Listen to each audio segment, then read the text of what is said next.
Hola, buenos días, buenas tardes o buenas noches, dependiendo de la hora en la que las condiciones los permitan a ustedes ser partícipes de esta clase. Nosotros hoy les vamos a hablar acerca del tema de aplicabilidad de las radiaciones en medicina. Mi nombre es Natalie Morales y mis compañeros son Daniel Nava, Jacqueline Fernández y Ana Mora. Y hoy juntos les vamos a estar conversando sobre la aplicabilidad de las radiaciones en medicina. Queremos comenzar agradeciendo al doctor Miguel Luzardo por su disposición y por haber aceptado incursionar con nosotros en este nuevo método de clases ahora a distancia, y a ustedes por tomarse el tiempo y prestarnos la atención necesaria para que puedan entender y comprender el siguiente tema. Entonces, vamos a comenzar. La aplicabilidad de las radiaciones en medicina. A pesar de que las radiaciones abarcan todo lo que viene siendo también la radiología convencional, ese fue un tema que ya fue tocado. Entonces a nosotros nos compete hoy enfocarnos y centrarnos en lo que es la medicina nuclear. Entonces, ¿qué es la medicina nuclear? Es la especialidad de la medicina en la que se utilizan radiofármacos para el diagnóstico y tratamiento de enfermedades.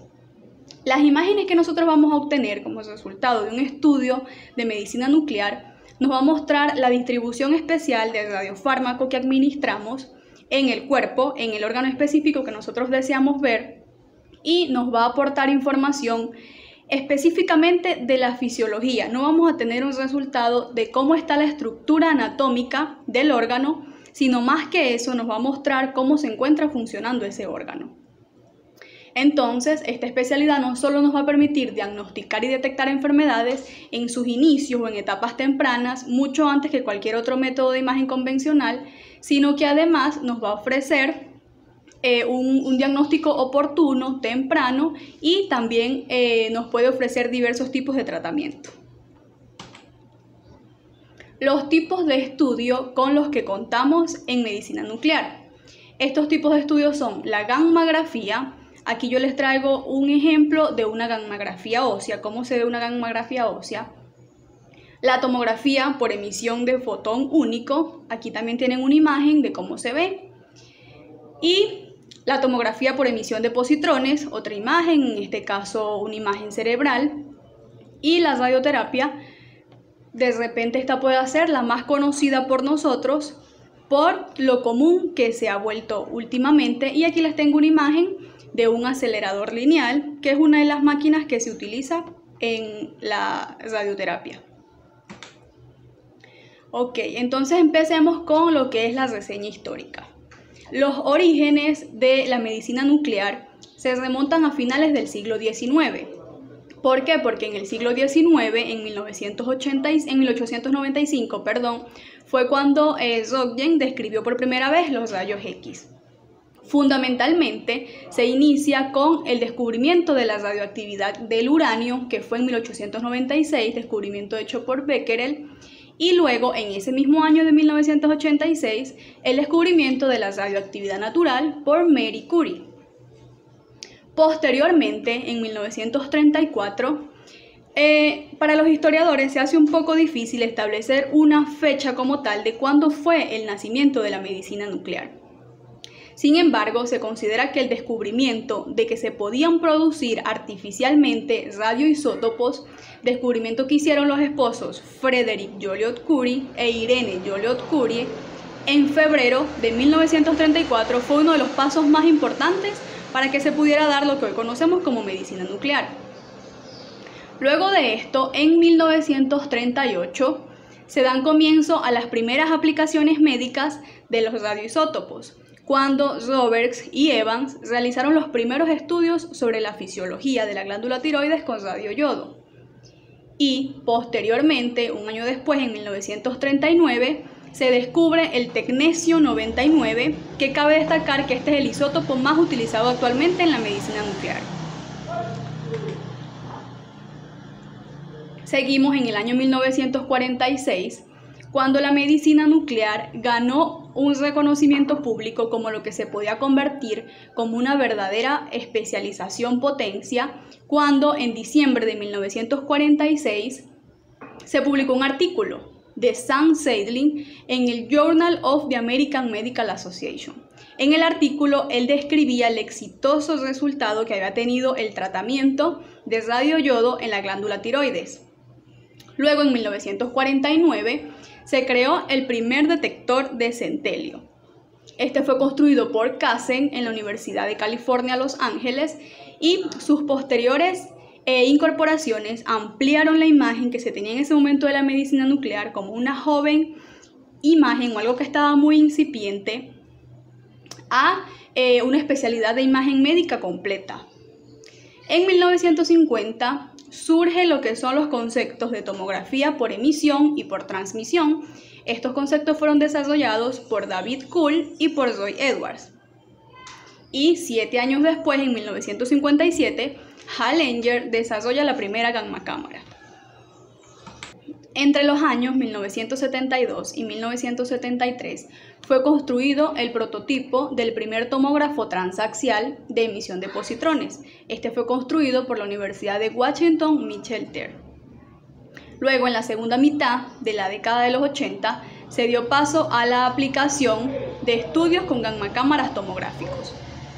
Estos nos producían imágenes en 2D y en 3D, y de esta manera ellos estaban conectados, eran computadores mucho más versátiles que tenían muchísima más capacidad, y así abrieron todo lo que era un nuevo espectro de aplicaciones, mejorando significativamente el rendimiento de los exámenes, especialmente en su sensibilidad. En 1991, David Townsend propuso que se combinara la PET con tomografía computarizada. Entonces, en 1998 se crea el primer prototipo PEC-TC en la Universidad de Pittsburgh, teniendo así la posibilidad de que a los estudios funcionales se pudieran relacionar con la parte morfológica y tuviéramos un gran desarrollo tanto de equipos SPET como PEC, así como de otros híbridos que se han creado. Aparte, se han empezado a utilizar sondas especiales para el uso de cirugías radioguiadas, y esto ha propiciado un importante crecimiento en los procedimientos de medicina nuclear y sus indicaciones clínicas. Además, que se ha demostrado los importantes avances y resultados que esto tienen en cuanto al tratamiento en las enfermedades de los pacientes. Saliendo ya de la reseña histórica, entonces, ¿qué es la medicina nuclear? Fisiológica y patológicamente distintas situaciones del cuerpo con propósitos de diagnóstico, terapia e investigación. Yo les traje otro concepto por aquí para entenderlo mejor, y dice que es la especialidad médica que comprende técnicas para obtener imágenes de los órganos internos o del esqueleto. Así vamos a tener datos no solo de la estructura del órgano como tal, sino que también vamos a tener resultados sobre su funcionamiento. Entonces, ¿qué abarques tiene la medicina nuclear? En la medicina nuclear, como ya les dije, vamos a tener diagnóstico, terapéutica, así como otros fines que se pueden tener de investigación. Entonces, en la parte de diagnóstico, la medicina nuclear utiliza elementos radioactivos que se producen generalmente en reactores nucleares. Para que nos podamos ubicar un poco, yo traje aquí unas imágenes de lo que sería un reactor nuclear, pero para este tipo de radiofármacos o de radioisótopos, con los que posteriormente se van a producir los radiofármacos. Aquí vemos una imagen de un laboratorio donde se observa un pasillo, y para que más o menos nos hagamos una idea de cómo es un laboratorio de estos, aquí podemos ver las celdas de trabajo donde cada persona especializada, por supuesto, se va a encargar de producir estos radioisótopos para los radiofármacos. Entonces, la medicina nuclear va a utilizar de estos reactores nucleares para producir estos radiofármacos, estos radioisótopos. Estos se van a administrar en cantidades muy pequeñas en el paciente al cual le vamos a realizar el estudio, y estas van a ser introducidas por vía intramuscular, pueden ser introducidas por vía oral, por vía endovenosa e incluso por vía inhalada. Una vez después de que estos elementos se encuentran dentro del organismo, ellos mismos se van a depositar en el órgano específico o tejido que nosotros estamos deseando estudiar. Entonces, ¿qué pasa? Una vez después de que estos radioisótopos se encuentran dentro del paciente, los núcleos de estos radioisótopos van a emitir radiación desde el interior del órgano en el que se encuentren. Esta radiación va a atravesar el cuerpo y va a salir al exterior, donde una vez que esté en el exterior, esta va a poder ser detectada por los instrumentos especiales. Las imágenes se van a grabar en una película fotográfica a través de unos detectores electrónicos que van a permitir observar y captar cada uno de estos rayos que están saliendo provenientes del paciente, y esta señal se va a amplificar y luego se va a convertir en luz que se va a registrar en la placa fotográfica.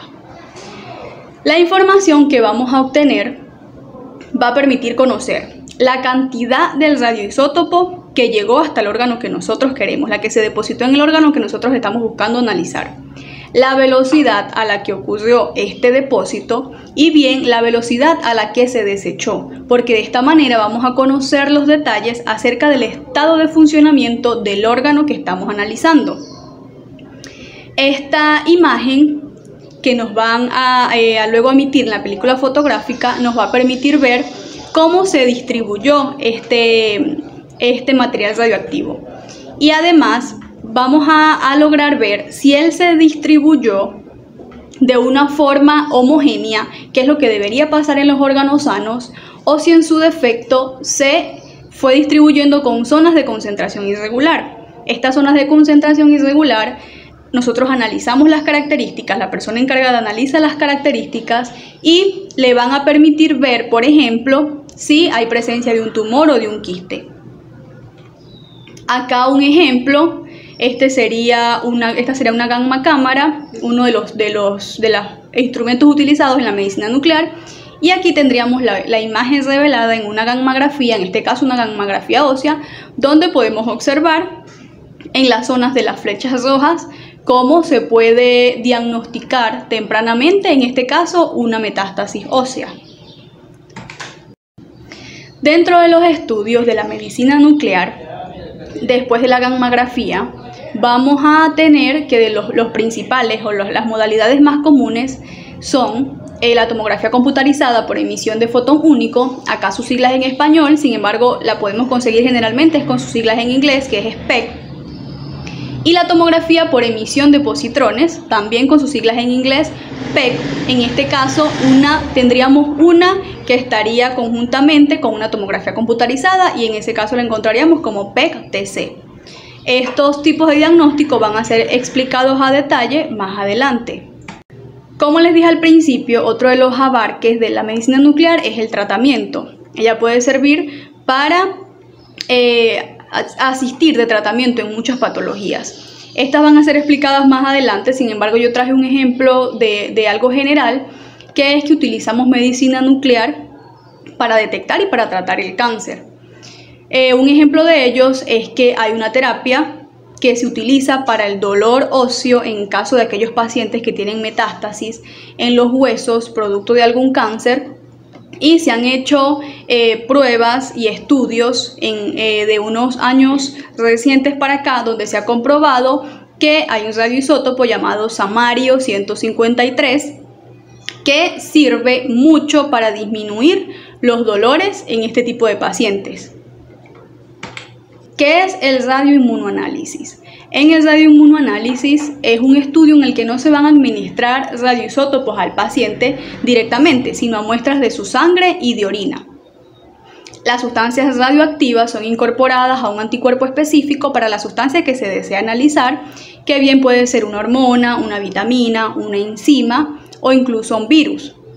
Entonces, cuando estos anticuerpos marcados se agregan a la muestra de sangre o de orina, el anticuerpo se va a dirigir hacia la hormona, droga o enzima correspondiente para la detección, y esa detección de esa radiación que están emitiendo va a permitir medir las cantidades de la sustancia que estamos deseando analizar, de la sustancia de interés.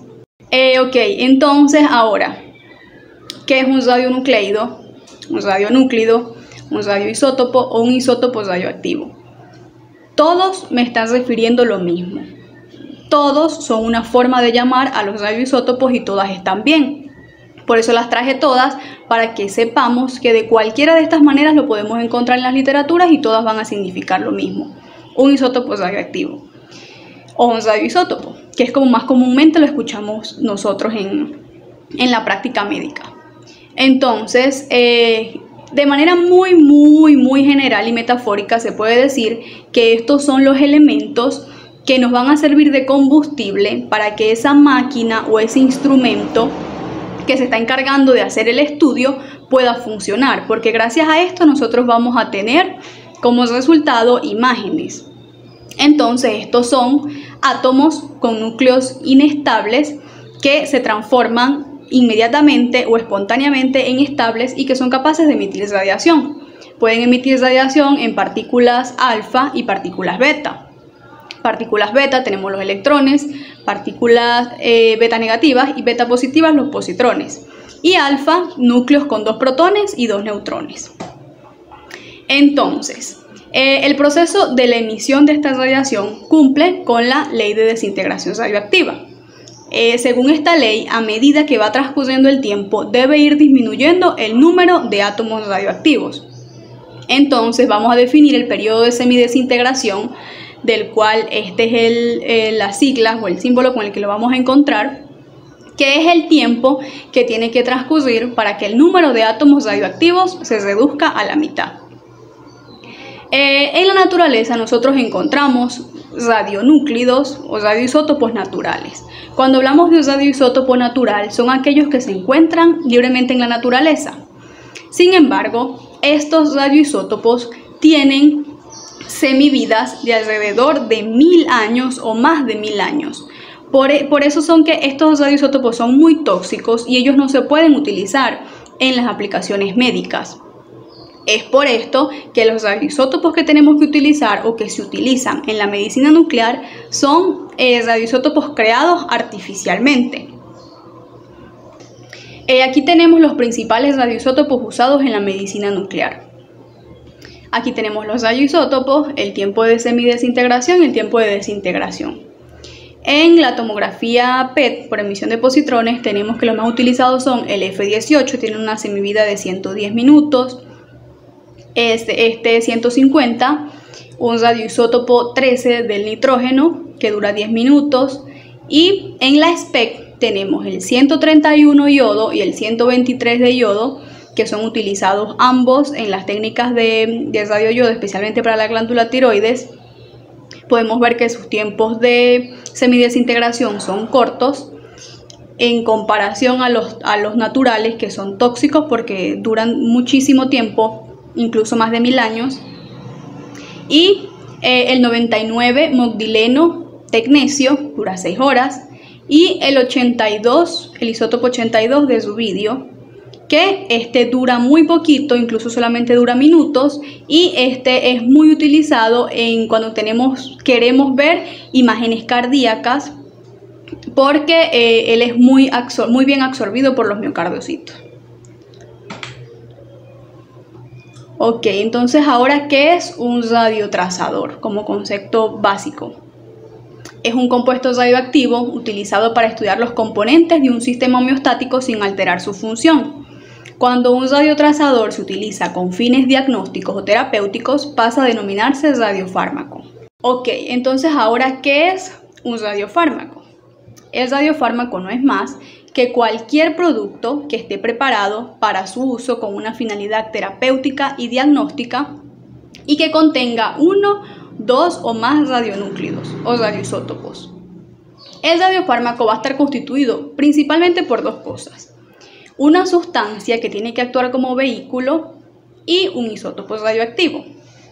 Esta sustancia que va a actuar como vehículo, por eso es que se dice que actúa como vehículo, se pone esa semejanza, porque ella se va a encargar de hacer que el radioisótopo llegue hasta el órgano o tejido diana, que es el que a nosotros nos interesa visualizar.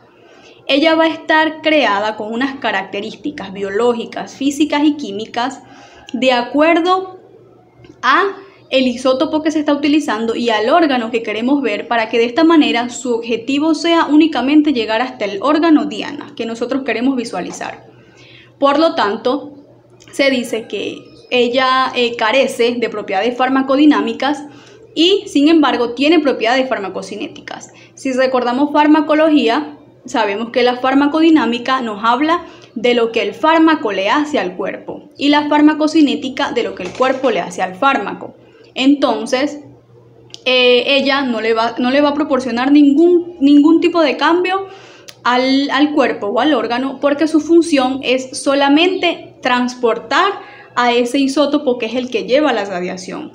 Entonces, por eso se dice que sus propiedades farmacocinéticas sí existen, porque ella se aprovecha o está hecha con unas características de modo tal que el órgano a donde ella va a llegar sepa cómo se va a aprovechar de ese radiofármaco, sepa cómo lo va a emplear y sea el cuerpo el que haga los cambios al radiofármaco o el que aproveche ese radiofármaco, que no va a tener otro resultado que causar que el isótopo radioactivo cumpla su función.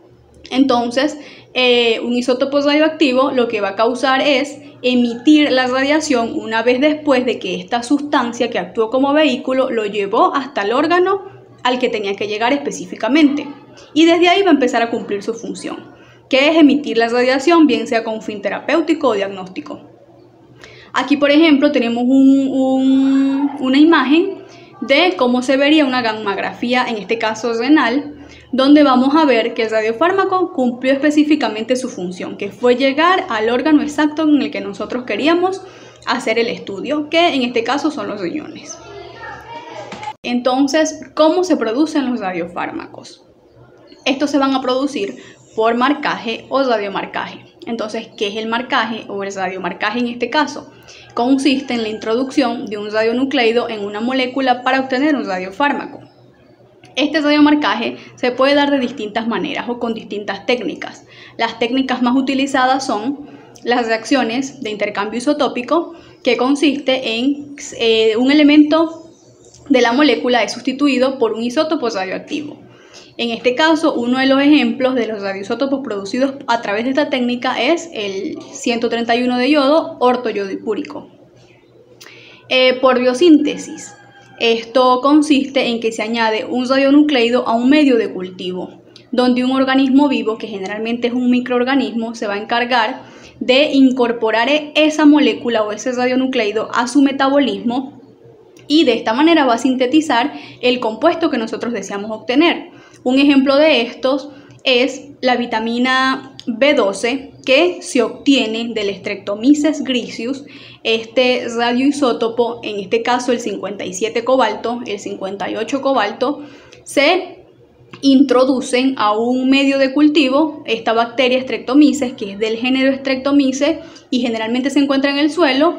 Lo que hace es esto, lo incorpora a su metabolismo y empieza a sintetizar el compuesto que nosotros queremos tener, en este caso el 57 cobalto y el 58 de cobalto. Y otra de las técnicas es por incorporación del radionúclido en una sustancia que lo capte sin que ésta vaya a alterar. Se integra en esta, pero esta no va a alterar su estructura original, ni va a alterar sus funciones ni químicas, ni físicas, ni biológicas. Y un ejemplo de un radioisótopo producido por esta técnica es el 131 de yodo, que a partir de la albúmina humana se produce sin cambiar ninguna propiedad física, química ni biológica de esta. Ok, entonces para terminar, ¿cuáles son las características ideales de un radiofármaco? Esto también nos sirve para darnos cuenta si de verdad entendimos todo lo que ya se dijo en las láminas anteriores. Entonces este debe tener fácil disponibilidad. Su tiempo de semidesintegración debe ser corto, por eso les dije que no se utilizan radioisótopos naturales para este tipo de aplicaciones médicas, porque su tiempo de semivida es demasiado largo, más de 1000 años, serían sumamente tóxicos. Estos solo deberían ser lo bastante prolongados como para que lo apliquemos de la forma deseada. Por lo general son de unas pocas horas. El tipo de emisión radioactiva, este no debe contener radiación en forma de partículas, por ejemplo las emisiones beta, y sin embargo esto debe del caso. Deben tener fácil penetración en el tejido diana, que por eso fue que les dije que la sustancia vehículo va a actuar y va a estar hecha de una manera en la que ella va a saber llegar específicamente al órgano al que tiene que llegar. Y la desintegración del radionúclido debe producir emisiones de energía adecuada, de 100 a 250 kiloelectronvoltios en la SPEC y de 511 kiloelectronvoltios en la PEP. ¿Esto es para qué? Para que lleguen hasta los detectores, porque una energía menor de este rango no llegaría, mientras que una mayor sobrepasaría. Y bueno, yo ya terminé. Por ahora, por mi parte, esto es todo y los dejo con mi siguiente compañero. Espero que hayan entendido. Buenos días, buenas tardes. Ahora vamos a hablar un poco de la parte diagnóstica de la medicina nuclear, comenzando con la gamma cámara planar o cámara de Anger, en honor a su inventor en 1958, Hal Anger. Este es un equipo que nos va a permitir obtener imágenes bidimensionales a través de la detección de fotones gamma. Estos proceden de un radiotrazador que fue previamente administrado al paciente. Las imágenes que producen son gammagramas o escintigramas, lo que le da el nombre a su técnica de gammagrafía, centellografía, cintilografía o escintigrafía. Ahora, ¿cómo la gamma cámara es capaz de convertir esos fotones gamma en una imagen? A través de tres componentes fundamentales, que son las cabezas detectoras. Su número va a afectar en cuanto a la duración del procedimiento, no afecta en nada en cuanto a la resolución espacial. Una unidad electrónica que se va a encargar de analizar esas señales eléctricas y una unidad informática que se va a encargar de a través de un algoritmo, la reconstrucción de la imagen. Tenemos entonces al detector, que él se va a encargar de convertir esa radiación gamma, esos rayos gamma, en una señal eléctrica, compuesto desde lo más próximo a lo más distante del paciente por un colimador que va a delimitar esa área de interés o zona anatómica de interés que queramos saber su función. El cristal de centelleo, que se va a encargar de captar esos fotones gamma y convertirlos en luz visible o luz ultravioleta, rayos ultravioletas. Luego de que es convertido en luz, pasa al fotocátodo. El fotocátodo se va a encargar de convertir esa luz en señal eléctrica. Luego de que tenemos la señal eléctrica, ella va hacia el tubo fotomultiplicador. ¿Qué ocurre? Que esta señal no es lo suficientemente grande o no es medible por la unidad electrónica, por lo que necesita ampliarse. Y por eso el tubo fotomultiplicador, como vemos en esta imagen, está compuesta por unos electrodos que vendrían a ser los dínodos y va a permitir el choque de esos electrones de manera que se amplifique la señal y pueda ser luego procesada por la unidad electrónica, que la coloca en un eje de coordenadas para finalmente, a través de un algoritmo, reconstruir la imagen por la unidad informática. Tenemos la tomografía por emisión de fotón único. Esta es una modalidad de gammagrafía, pero en este caso nos va a proveer de imágenes tridimensionales, a diferencia de las bidimensionales de la gamma cámara planar. Tiene los mismos componentes, se diferencia porque posee un gantry rotatorio especial que permite obtener imágenes bidimensionales que a través de un algoritmo de la unidad electrónica vamos a obtener una reconstrucción tridimensional. El procedimiento puede durar de 15 a 20 minutos hasta 60 minutos. Esto varía mucho de la zona anatómica de interés. En cuanto a los radiofármacos utilizados, los principales son estos tres. Tenemos el yoduro 123, que nos permite saber cómo está la función de la glándula tiroides. El rubidio 82, que permite saber cómo está la perfusión del miocardio. Y el tecnesio 99, que tiene un uso muy amplio, es el más utilizado en las gammagrafías. Nos permite saber función de riñón, huesos, pulmón, procesos inflamatorios, productos de infecciones, entre otros. Este cuadro es para que observen las diferentes aplicaciones que tiene el mismo tecnesio. En todos se utiliza tecnesio.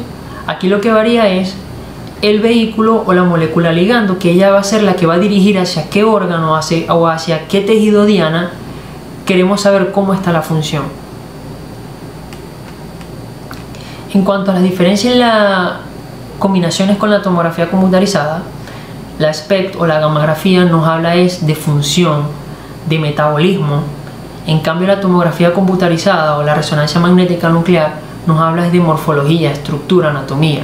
Entonces, lo que una carece lo tiene la otra, y por eso actualmente se utilizan las técnicas híbridas, que su combinación permite imágenes con mucha resolución y aumentan la sensibilidad y la especificidad de la gammagrafía. Además de esto, recordemos que la tomografía computarizada es el equipo el que emite la radiación y a la vez lo detecta, pero en este caso, en la gammagrafía, es el paciente el que emite la señal, la radiación gamma, y el equipo es netamente detector. En cuanto a la interpretación, no hablamos de opacidades como en radiografía, ni de densidades como tomografía, que hablamos de la captación, es decir, el grado de captación que tuvo ese radiotrazador en ese órgano que queremos estudiar.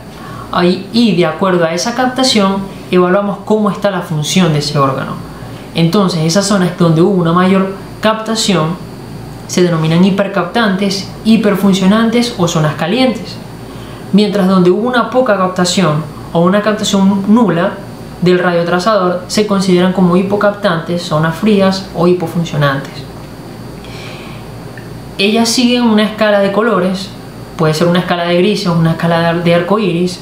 Los equipos más recientes utilizan la escala de arco iris, donde aquellas que están de color rojo o se acercan al color rojo son las zonas hiperfuncionantes en el caso de la escala de arco iris, mientras que en la escala de grises las que se acercan al negro son las hiperfuncionantes. Y por el contrario, aquellas zonas que son hipofuncionantes o hubo una hipocaptación del radiotrazador son las zonas que se acercan o son de color azul, y en la escala de grises se acercan o son de color blanco. Su uso es muy amplio. Tenemos en la parte cerebral para evaluar el flujo sanguíneo. Aquí vemos en esta imagen como en la fila inferior hay una distribución simétrica, uniforme del radiotrazador, y como en la de arriba vemos una zona hipocaptante en la región anterior que correspondería al lóbulo frontal, lo que podría indicar una hipoperfusión cerebral del lóbulo frontal. En la tiroides, como les había comentado con el yodo 123, para evaluar la función tiroidea, aquí vemos cómo hay una captación simétrica y normal del radiotrazador. Vemos como en la imagen de la derecha vemos una zona fría o de hipocaptación, y vemos como en la imagen inferior hay una zona muy grande de hipercaptación, lo que podría indicar una hiperplasia tiroidea. En pulmones, para evaluar la presencia de trombos. En el corazón, como les comenté, para evaluar la perfusión miocárdica. Y en tejido óseo, para evaluar si hay presencia de metástasis producto de una neoplasia. En esta imagen observamos cómo hay una zona de hipercaptación en la región pélvica, en la columna vertebral e incluso en la región del cráneo. Esto es sin duda una metástasis ósea. Tenemos ahora a la tomografía por emisión de positrones. Es una técnica que nos permite obtener imágenes tridimensionales de la distribución de un radiofármaco, de un radioisótopo emisor de positrones, a diferencia de la gammagrafía o la SPECT, que en ellos el radioisótopo emite fotones gamma. En cuanto a los radiotrazadores o radiofármacos, el más utilizado y el más conocido es la del 18-fluor fluorodesoxiglucosa o 18-FDG. El 18-fluor es un radioisótopo que es incorporado a una molécula análoga de la glucosa, que es la fluorodesoxiglucosa. Ella va a ingresar al metabolismo celular por las vías normales, pero luego no es capaz de metabolizarse y queda atrapada en las células tumorales. Recordemos que las células neoplásicas presentan una alta actividad metabólica y por tanto una alta demanda de glucosa. Ahora bien, debemos recordar que desde el punto de vista fisiológico hay órganos que tienen una alta demanda de glucosa, como lo son el cerebro y el miocardio. Es importante recordarlo, ya que al observar una TEP vamos a observar que estos dos órganos van a estar hipercaptantes y es algo totalmente normal. También observamos hipercaptación en los riñones y en la vejiga, y es debido a que ellos son los encargados de la excreción del radiofármaco. En esta imagen observamos cómo hay diferentes masas hipercaptantes, lo que da a entender una metástasis. A la derecha observamos una técnica híbrida con una tomografía computarizada, mejorando la nitidez de la imagen y la precisión en cuanto a la ubicación de las masas. En cuanto a los componentes del equipo, va a estar compuesto por un anillo de detectores, que a su vez va a estar compuesto por varios bloques de detectores que se van a encontrar en un gantry rotatorio, muy similar a la tomografía computarizada. En cuanto a los bloques, ellos son similares a los de la gamma cámara. La diferencia es que aquí no se presenta un colimador, ya que el equipo es capaz de ubicar el punto preciso donde ocurre el proceso de aniquilación, del cual ya les hablaré. Pero igualmente presenta el cristal de centelleo, que se va a encargar de captar la energía y transformarla en luz, los fotocátodos, que la van a transformar en señales eléctricas, y posteriormente el fotomultiplicador, que va a ampliar esa señal. La adquisición de la imagen se va a ver ayudada por una unidad de procesamiento por coincidencia. Posteriormente esta información va a ser almacenada en una matriz y a través de una unidad informática va a permitir la reconstrucción de la imagen. Ahora bien, ¿cómo ocurre el proceso desde el inicio? Una vez administrado el radiofármaco, cuando comienza su decaimiento o su desintegración nuclear, este emite positrones. Estos positrones van a recorrer distancia de milímetros y van a chocar con los electrones de la materia, es decir, los electrones del tejido u órgano diana del paciente que es de interés. De este choque va a ocurrir el proceso de aniquilación, que es la transformación en energía, en este caso de rayos gamma. De este proceso de aniquilación vamos a obtener dos fotones gamma que van a tener una energía de 511 kiloelectrones voltios. A su vez, de este choque, ellos se van a desplazar a 180 grados opuestos el uno del otro. Esto es muy importante por el proceso a continuación, que es la detección por coincidencia. Ya que el proceso de obtención de la imagen es determinar el lugar en el que se produce la aniquilación, y por esto es necesario detectar los dos fotones resultantes de esta aniquilación. Ahora, ¿qué ocurre? Que el detector solamente va a reconocer aquellos fotones que fueron emitidos en direcciones opuestas, es decir, a 180 grados, que se hayan emitido en una ventana de tiempo adecuada de escasos nanosegundos y que tengan una energía igual de 511 o más kiloelectronvoltios. Es decir, que si no se cumple alguna de estas tres características, simplemente el detector no la reconoce. Por lo tanto, no es una detección verdadera, que vendría a ser su nombre. Ahora bien, una vez que el detector,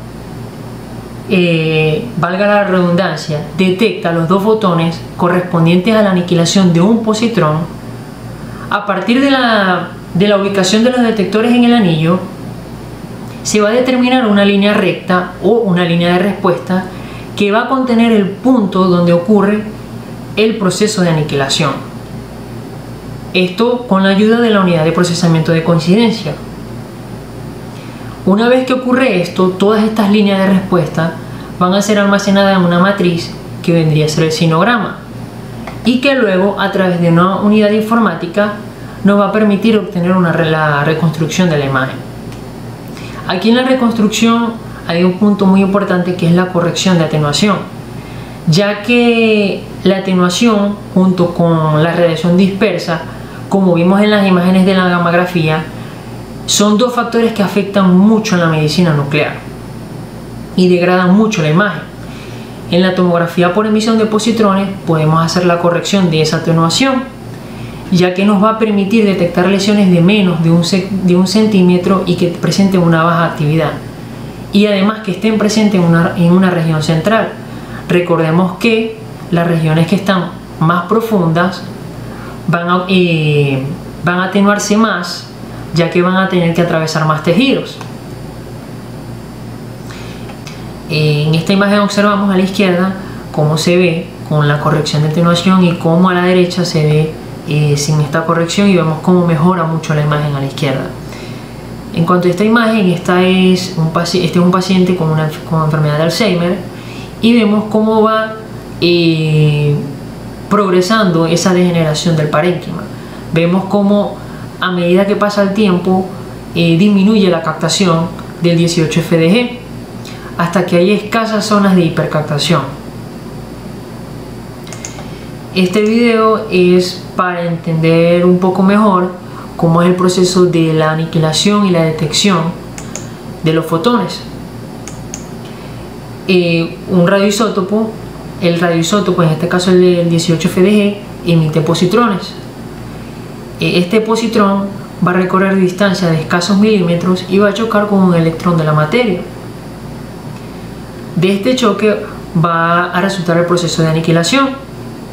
De la aniquilación, como les comenté, van a resultar dos fotones gamma que se van a desplazar 180 grados opuestos el uno del otro, y van a ser detectados por los bloques detectores que se encuentran en el gantry. A partir de la ubicación de los bloques detectores y de los fotones se va a determinar la línea de respuesta o la línea recta que va a contener el punto de aniquilación. Recordemos que esto es un proceso que va a ocurrir muchísimas veces para que posteriormente, a través de la unidad informática, nos permita obtener una reconstrucción de la imagen, pudiendo interpretar la captación del radiofármaco utilizado a través de una escala de colores. Puede ser una escala de grises o la más común utilizada actualmente, que es la escala de arco iris. En cuanto a su interpretación diagnóstica, como les acabo de explicar, ella es similar, ella es igual a la de la gammagrafía. Aquellas zonas donde hay una mayor captación del radioatrasador indican una mayor actividad metabólica, por tanto son zonas hipercaptantes. Se consideran aquellas que se acercan o son de color rojo. Por el contrario, aquellas zonas donde hubo una baja captación van a indicar una baja función metabólica y por tanto se consideran hipocaptantes, y son aquellas que se acercan o son de color azul. En cuanto a su uso, como les había comentado al inicio, es muy valiosa en la parte oncológica. Permite diagnosticar y de manera muy temprana distintos tipos de cánceres. También permite detectar y conocer la evolución de trastornos neurológicos como lo es la enfermedad de Alzheimer, a través de otro radiofármaco como es el galio 67 acoplado al citrato. Este nos permite identificar también de manera temprana algunos linfomas. En esta imagen observamos un paciente con cáncer de pulmón y cómo se observa una masa hipercaptante en la zona pariliar.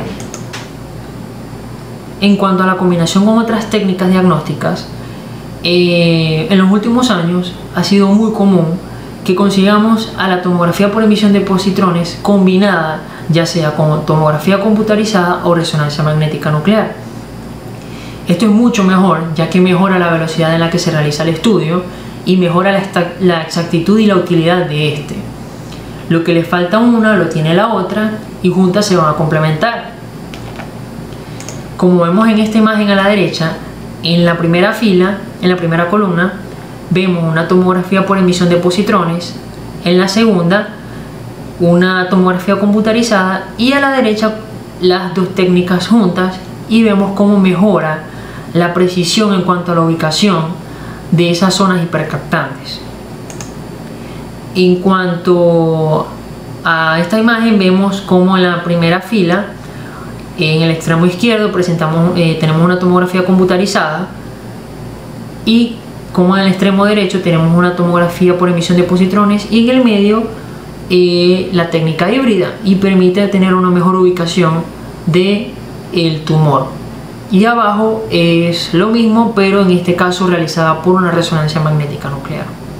Tenemos ahora la medicina nuclear terapéutica. Ella abarca de un 5 a 10% de la medicina nuclear, el resto lo abarca la parte diagnóstica. Sin embargo, está teniendo un auge muy importante. En este caso, el componente radionúclido es un emisor de partículas beta negativas. Cuando hablábamos en gammagrafía, el radioisótopo emitía fotones gamma. En la TEP, el radioisótopo emitía positrones o partículas beta positivas.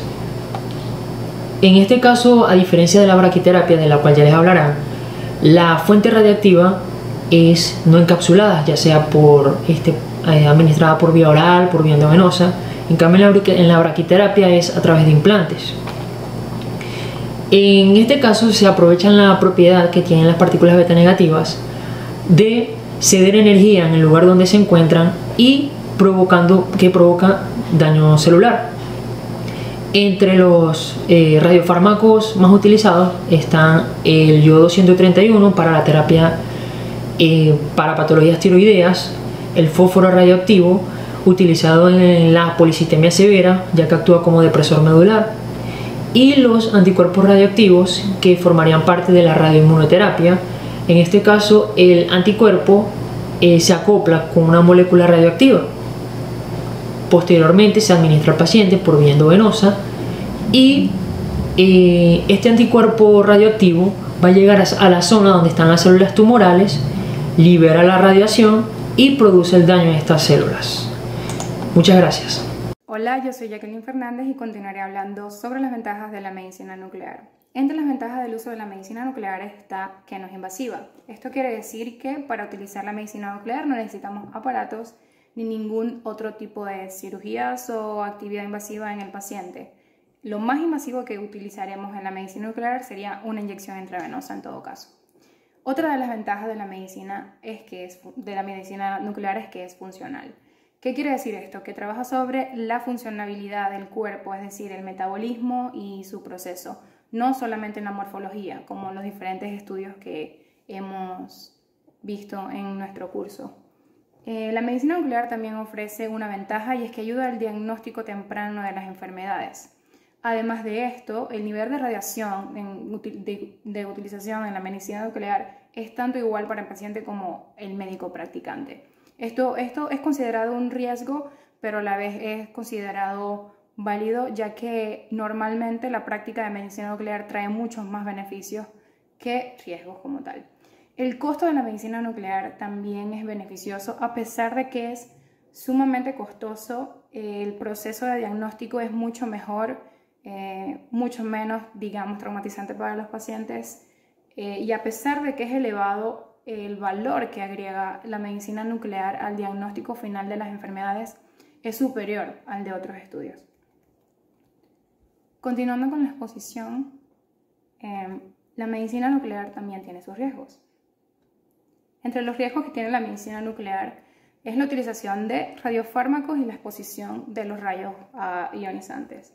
¿Qué quiere decir esto? Que cuando utilizamos este tipo de materiales estamos obviamente arriesgando a nuestro cuerpo a este tipo de exposición nuclear, que también puede alterar la biodistribución de estos fármacos, y también tiene un peso en la interpretación y la exploración del mismo en el paciente. ¿Qué quiere decir esto? Que también depende mucho del tratante y de cómo éste conoce la medicina nuclear para el diagnóstico final. En los procedimientos de diagnóstico de medicina nuclear también hay un riesgo con las dosis recibidas. Normalmente las dosis son de 0,2 a 13 milisieverts, pero en el caso del uso de tomografías computarizadas, por ejemplo, se llegan a utilizar incluso 25 milisieverts, lo que puede considerarse un riesgo para cáncer. Sin embargo, la exposición a la radiación en comparación a otros estudios, a pesar de ser alta, es beneficioso, ya que al momento de utilizar la medicina nuclear podemos llegar a diagnósticos tempranos de muchas enfermedades y a su resolución. Ahora vamos con los procedimientos de seguridad radioactiva. Entre los procedimientos de seguridad para la utilización de estos materiales se requiere el uso de material desechable, como por ejemplo guantes, tapabocas y todo ese tipo de materiales que nos permitan protegernos de este tipo de iones. También se debe controlar la contaminación de la zona. Esto quiere decir que hay que lavar y utilizar todas las normas de bioseguridad al momento de practicar este tipo de estudios a los pacientes. Y los pacientes también tienen que practicar este tipo de normas. No solamente se tiene que proteger el médico, sino también se tiene que proteger el tratante. También se deben emplear blindajes para las jeringas y todos los viales que se utilicen. Además, se tienen que utilizar recipientes especiales también identificados y blindajes de plomo incluso al momento de botar o de desechar este tipo de materiales, ya que nos da seguridad de que este tipo de iones no se esparzan o se puedan transmitir en el ambiente donde se está practicando los estudios. Y por último, se debe evitar a toda costa la manipulación de alimentos y la utilización de cosméticos u otro tipo de materiales que puedan absorber este tipo de iones. Esto de verdad es un gran riesgo porque al momento de que consumamos este tipo de alimentos contaminados son obviamente una opción o una vía para que la mayoría de los pacientes que pueden pasar por esto, aunque realmente el riesgo es mayor para el personal, pueda tener o presentar enfermedades a futuro a causa de este tipo de material. Muchas gracias. Buenos días, mi nombre es Ana María y les voy a hablar de la radioterapia. La radioterapia es una rama de la medicina que usa radiaciones de alta energía de rayos gamma, rayos X, electrones, protones para la destrucción del tejido tumoral. Su efecto está en la transferencia de energía en forma de ondas electromagnéticas que producen un cambio químico y ionización para la ruptura del material genético, ADN, impidiendo la multiplicación celular y por ende ocasionando la muerte celular. Para la administración de la radioterapia existen dos tipos. Tenemos la radioterapia externa y la radioterapia interna. La radioterapia externa o teleterapia consiste en la emisión de rayos desde máquinas de gran tamaño capaces de realizar un tratamiento de muy alta precisión. Se aplican uno o varios haces de radiación en una zona del cuerpo específica. Estos haces consisten en rayos X, rayos gamma, electrones o radioterapias con partículas, iones de carbono, protones para la destrucción del tejido tumoral, limitando su efecto sobre el tejido sano. La radioterapia externa o teleterapia está representada por el acelerador lineal, equipo de radioterapia convencional, bomba de cobalto y de cesio, generadores no convencionales de rayos X, electrones, betatrones y aceleradores lineales, aplicador oftálmico y dermatológico. El acelerador lineal es un dispositivo eléctrico que consta de un cabezal, de un brazo y de un colimador. Consiste en generar rayos X acelerando electrones en una guía de onda al vacío. Los electrones de 5 a 25 megaelectrovoltios es desviado por un campo magnético que impacta sobre un blanco metal, emitiendo fotones. Estos fotones son colimados por un conjunto de láminas metálicas controladas por una computadora para transformarlos en haces de radiaciones con la forma del tumor a donde van a ser dirigidos. La bomba de cobalto es una máquina electromecánica que consta de un cabezal, de un brazo giratorio, de fuentes selladas y de un colimador. El cobalto 60 es un radioisótopo que constituye un agente fundamental en el universo de tratamiento de cáncer. El cobalto 60 sufre una desintegración en rayos beta hasta que se produce el níquel. El níquel sufre a su vez una desintegración que produce rayos gamma de 1 a 25 megavoltios. La forma más común de utilizar las radiaciones es colocando las fuentes de fotones dentro de un aparato o fuente sellada, para así dirigir las haz de radiaciones hacia el tejido tumoral. La cobaltoterapia consiste en la exposición del tejido tumoral a los rayos gamma. Para esto se necesita la unidad de cobalto 60, provista de un cabezal blindado que contiene la fuente de cobalto, y de dispositivo para controlar el grado de exposición en un caso particular para un adecuado tratamiento. En la actualidad, la bomba de cobalto ha sido reemplazada por aceleradores lineales, máquinas muy superiores en energía y precisión. Los métodos más recientes para de la radioterapia externa tenemos la radioterapia conformal tridimensional. Esta consiste en emitir haces de radiaciones adaptándose a la forma del tumor. Estos haces de radiaciones se dirigen de forma muy precisa hacia el tejido tumoral, disminuyendo su efecto sobre el tejido sano. Tenemos también la radioterapia de intensidad modulada. Al igual que la 3D, se ajusta la forma del tumor, pero ajusta la potencia en los rayos X. Es decir, que administra dosis más potentes de radiaciones hacia el tejido tumoral, disminuyendo su efecto sobre el tejido sano. Tenemos también la radioterapia conformal tridimensional con rayos de protones. Este tipo de terapia, en vez de utilizar rayos X, utiliza rayos de protones. El protón es la parte del átomo que no es capaz de dañar el tejido que atraviesa, pero que es muy específico para eliminar las células que se encuentran al final de su trayectoria. Es decir, que los rayos de protones administran altas radiaciones hacia el tejido tumoral, disminuyendo su efecto sobre el tejido sano. La terapia de radiación intraoperatoria. Esta consiste en emitir radiaciones durante la cirugía. El cirujano ubica el tumor mientras el paciente se encuentra bajo los efectos de la anestesia.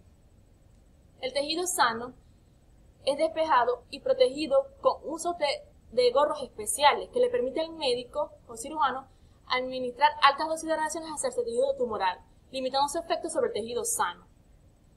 La radiocirugía estereostática no es realmente una cirugía, es un tipo de tratamiento con radiaciones que administra altas dosis de radiación en un área pequeña del tumor. Normalmente siempre es en una sesión. Una vez determinada la región exacta del tumor mediante tomografía y resonancia, se aplica las radiaciones desde una máquina hacia dicha región, limitando su efecto sobre el tejido sano. Tenemos también la radioterapia interna o braquiterapia. Esta consiste en implantar material de isótopo radioactivo dentro o cerca de la parte del cuerpo del paciente que se va a tratar. El material radioactivo emite radiaciones y tiene diversas formas como semillas, agujas, hilos, horquillas, como por ejemplo el yodo 90, el cobre 198, fuente de yodo 125. Los tipos de braquioterapia tenemos los implantes de baja dosis y los implantes de alta dosis. Los implantes de baja dosis se denominan así porque el radioactivo que utiliza libera bajo nivel de radiación en un tiempo prolongado, mientras que los implantes de alta dosis, la fuente radioactiva que utiliza administra alta dosis de radiación en un intervalo de corto tiempo. La diferencia entre la radioterapia externa con ácido y la braquiterapia consiste en que la braquiterapia permite administrar alta dosis de radiaciones hacia el tejido tumoral de forma localizada, impidiendo así sus radiaciones sobre el tejido sano.